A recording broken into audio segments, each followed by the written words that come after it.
Well, good morning, folks. It's the 28th of July, 2020, and welcome to another daily devotional.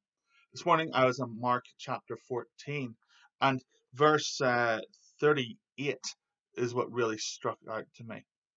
See, the context of verse 38 is that Jesus is in the Garden of Gethsemane before he goes through his passion experience, the start of his passion experience before he goes to the cross. And he's asked his disciples to pray, but they've all fallen asleep.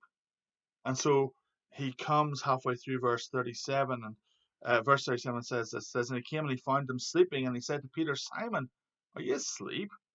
Could you not watch 1 hour? And then he says this, watch and pray that you may not enter into temptation. The spirit indeed is willing, but the flesh is weak. See, as believers, we have this war that's going on within us between the spirit and the flesh, between the spirit man that's been redeemed and set free and lives to please God, and the flesh that's carnal and is not about your physical flesh, it's about the way you think. It's your carnal thinking and fleshly thinking. It's the weak part of you. Jesus said the spirit is willing and the flesh is weak. My goodness, how true is this? You know, goodness knows where we would be if it wasn't for our flesh. My goodness, the amount of thoughts and dreams and desire that I've had for Jesus over the years that haven't come to pass because I've walked things out in the flesh rather than the spirit. See, the spirit is willing, but the flesh is weak. I can tell you with absolute certainty that the majority of issues that people face in their lives where they are struggling and battling, they're issues of their own making. So often our own worst enemy is ourselves, right? Yes, there's things that come from outside. Yes, there's things that assail against us. But if we were stronger in our spirit than we were in our flesh, we'd be living according to the spirit. You see, the spirit is willing, but the flesh is so weak. But here's the good news.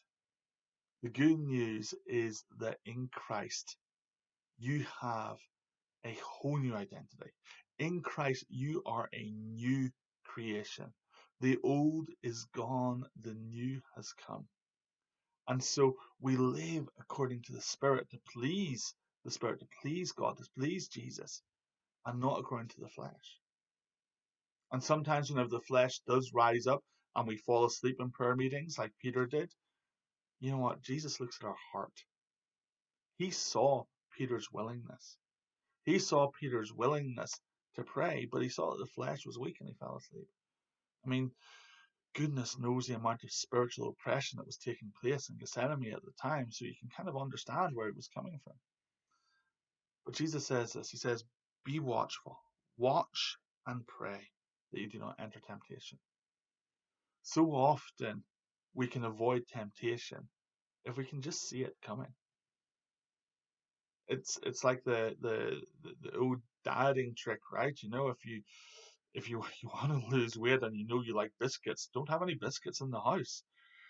Know where your weaknesses are, watch and pray, and ask the Lord not to lead you into places where those things might be a temptation for you.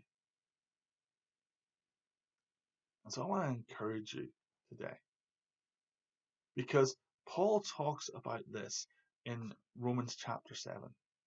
And he says, listen, the law of sin and death was at work within me, and I know this because the things that I wanted to do, the things that the Spirit wanted me to do, the things I wanted to do, I didn't do. And the things that I didn't want to do, those were the very things I ended up doing.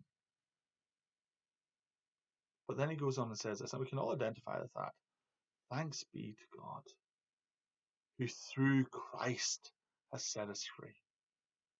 And then it goes into Romans 8. Therefore, there is now no condemnation for those who are in Christ. So I want to encourage you, strengthen your spirit, man. Be watchful and pray that you don't fall into temptation.